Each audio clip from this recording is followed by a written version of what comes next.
Lindsay? ¿Qué estás haciendo? Desde ayer que me dijeron que venía Eric a contarme cómo amañatar las tarjetas de crédito, estoy aquí esperando el segmento. Mira, yo te espera. cuido. Yo casi no gasto. No, claro que no. Eric, por favor, sálvanos. Ay, ay, ay, chicas, Eli, oiga, y Lindsay, tiemblan las carteras y las billeteras hoy en Reto Economía porque precisamente vamos a dominar esas tarjetas de crédito que tiene Lindsay en la mano, que ha utilizado durante los últimos meses, ¿eh? Y bueno, lo que quiero primero que nada agradecerte a ti por vernos y por supuesto por ser parte de Reto Economía y por permitirme ser la voz de tu bolsillo. Y bueno, y es que de acuerdo con lo que reportó Wallet Hub, los estadounidenses asumieron 43,000 millones de dólares en deudas de tarjetas de crédito en lo que va del año 2024.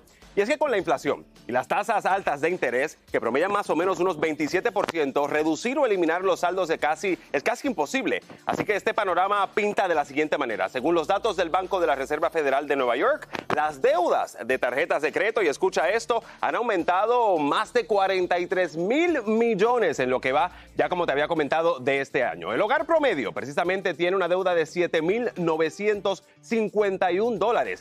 Cabe destacar que según la agencia de monitoreo crediticio Experian, donde vives tiene mucho, y escucha esto, Lindsay, tiene mucho que ver con lo que debes. Y estos son los estados con los saldos más altos. Quiero que veas esto. En Alaska, por ejemplo, la gente de allá arriba pues tiene más o menos una deuda de $8,026. Si nos vamos a California, por otro lado tienen un $6,222. Ahora, vamos a regresar acá a la costa este y vamos a la ciudad de Nueva York, o por lo menos al estado de Nueva York. Estamos hablando de $6,491. Y si bajamos aquí al estado de la Florida, señores, estamos hablando de una deuda de aproximadamente $6,460. Bastante dinero. Ahora, dominar, Lindsay, y Eli, dominar las deudas de tarjetas de crédito requiere estrategia, negociación y, por supuesto, convertir la tecnología en tu mejor aliado. Para eso, hoy nos acompaña en Reto Economía una experta, coach, empresaria. Ella hace de todo, pero además buena gente. Gisela Rojas, qué gusto tenerte con nosotros. Gracias, igual. ¿Estás lista para esto? Listo. Aquí esto es para dominar estas tarjetas. Seguro. Vamos con la primera pregunta, Gisela. Y es que, ¿cuáles son aquellos pasos esenciales que debemos tomar para empezar a tomar control de esas tarjetas de crédito que tanto duelen en el bolsillo? Claro, número uno, hay que saber que las tarjetas de crédito tienen dos fechas, la fecha de pago y la fecha de corte. La fecha de corte, ¿verdad? Es todo el mes en donde tú vas a tener todo lo que facturó el mes. Y la fecha de pago es la que te dice la tarjeta pague antes de. Es importante pagar antes de para no acumular intereses y pagar todo antes del sueldo mínimo, del saldo mínimo. Eso es importante, primero destacar que hay un ciclo de cierre y hay un momento del pago y por supuesto no pagar pagos mínimos. Ahora, ¿se puede negociar directamente los intereses o la deuda en general con los acreedores o esto es algo que tú nos recomiendas? Si lo hacemos, ¿cómo lo hacemos? No, definitivamente los entes financieros siempre van a querer que tú negocies antes de que no pagues, antes de llegar al impago. Entonces sí es necesario cuando tienes una deuda negociar, llamar al acreedor, negociar y pedir que te reduzcan los intereses y ellos lo hacen. Claro, es importante decirle a nuestra comunidad que no se puede pasar que no haga la primera, tienen que insistir en la negociación para que consigan un bajo de interés en las tarjetas de crédito.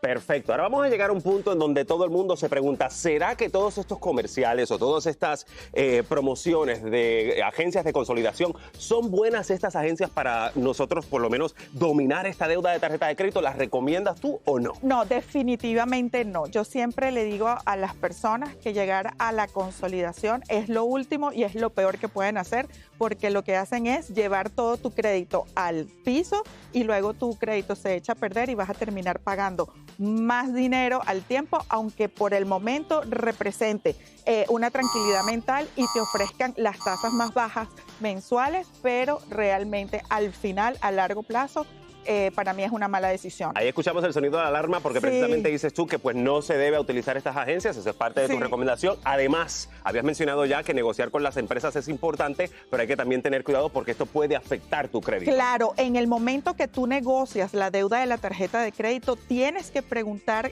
cómo el acreedor va a reportar eso en los buros de crédito. Tecnología, Gisela, ¿qué podemos hacer? ¿Cómo utilizamos el fintech, que le llamamos ahora, para ayudarnos a consolidar estas deudas de tarjeta de crédito? Existen aplicaciones aplicaciones magníficas. Antes, por ejemplo, de entrar a una empresa de consolidación que te va a llevar el crédito abajo, existen aplicaciones fabulosas como Tally, por ejemplo, en donde ellas pagan por ti tu tarjeta de crédito y tú te quedas a un interés más bajo.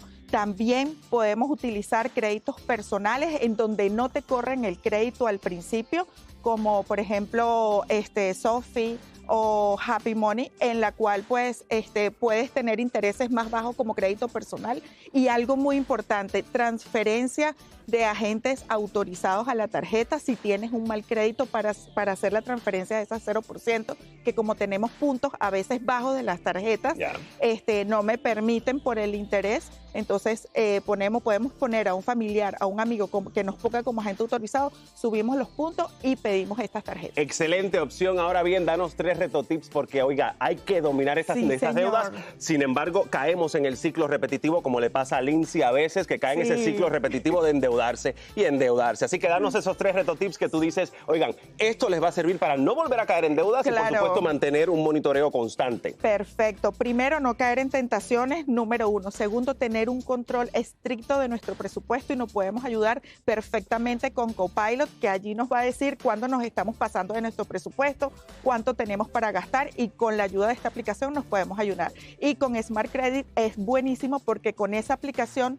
nos podemos hacer una simulación de qué pasa cuando pagamos una tarjeta, cuando pagamos de más, de menos y cómo puede estar a nuestro favor. Ay, yo quedé contentísimo y estoy seguro que Eli y Lindsay también están contentas porque van a dominar sus tarjetas de crédito. A ti, Isela Rojas, muchísimas gracias por estar con nosotros aquí en Reto de Economía, empresaria, experta en finanzas, y ustedes, por supuesto, saben que aquí le traemos lo mejor. Tú quedas listo y lista para, pues, por supuesto, dominar estas tarjetas de crédito que tanto te han molestado, pero esto no termina aquí. Para obtener más recursos financieros, te pido, por favor, que te dirijas a univision.com/posible. Repito, univision.com/posible, donde tus metas financieras se hacen posible. Continuamos esta conversación en redes sociales utilizando, Gisela, el numeral Reto Economía. Por lo pronto, Lindsay y Eli, gracias y buen fin de semana. Ahora, ponga manos a la obra.